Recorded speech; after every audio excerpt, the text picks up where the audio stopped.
Hello ma'am, good morning, good morning. Yeah, row number and ma'am 31. Oh, thank you. இந்த dress தான் complement எல்லாரும் பண்றாங்க.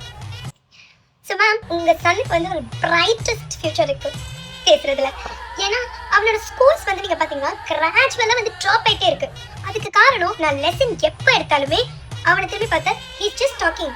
நான் அவனோட பிளேஸை மாற்றியாச்சு, இவனை பிளேஸ் மாற்றி வச்சா அந்த பசங்களுக்கு போய் அந்த பசங்க பேச ஆரம்பிச்சிடுறாங்க. அந்த அளவுக்கு he is obedient. வீட்டில் எப்படி மேம் அமைதியான பையனா?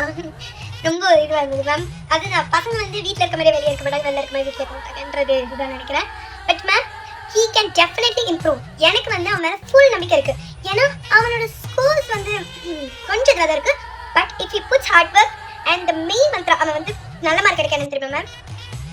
ஜிப் பண்ணு பேசாமல் இருந்தாலே அவன் கண்டிப்பாக கிளாஸ் கவனிச்சு கண்டிப்பாக அவனால் வந்து நெக்ஸ்ட் எக்ஸாம்லக்குள்ள ஒரு நல்ல ஸ்கோர் எடுக்க முடியும். ஏன்னா மேம் ஆனால் நான் கிளாஸில் பண்ணுற மாதிரி தான் என்னோட டியூட்டி மேம். வீட்டில் அவன் படிக்கிறானான்றதை நீ தான் செக் பண்ணும், ஓகேவா?